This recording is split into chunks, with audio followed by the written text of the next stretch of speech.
এ যেন এক নতুন দৃশ্য দেখলাম। চারিদিকে আগুন দিয়ে মাছ বিক্রি করার দৃশ্যটি দেখে আমি খুবই আপ্লুত হলাম। তবে আমি কাছে গিয়ে দেখি এই মাছগুলো সম্পূর্ণ সামুদ্রিক এবং নদীমাতৃক মাছ। এই মাছগুলো অনেক টাটকা রয়েছে, তারা একদম ওখান থেকে ধরে নিয়ে এসেছে। এখানে যা দেখলাম এমনও মাছ রয়েছে তা খুবই অচেনা মাছ, তবে এই মাছগুলো সামুদ্রিক হিসেবে দাবি করে তারা, কিন্তু খেতে অনেক স্বাদ হবে। তবে এখানে দেখতে পাচ্ছেন 20 কেজি ওজনের মাছ কাটা হচ্ছে। এই মাছ কাটতে গিয়ে এই লোকের পেরেশানি হয়ে গেছে, কারণ এত বড় মাছ এখানে কাটার দৃশ্যটা খুবই ভালো লাগছিল। সে মাছটি ধরতেও পারছে না এবং কাটতেও পারছে না, পরে এই মাছটি অবশেষে কাটা হয়েছে।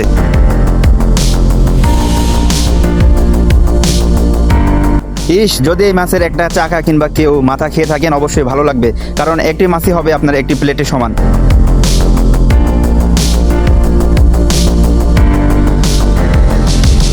প্রিয় দর্শক, ঐতিহাসিক এবং বিনোদনমূলক ভিডিও দেখতে অবশ্যই আমার চ্যানেলটি সাবস্ক্রাইব এবং ফলো করে পাশে থাকবেন।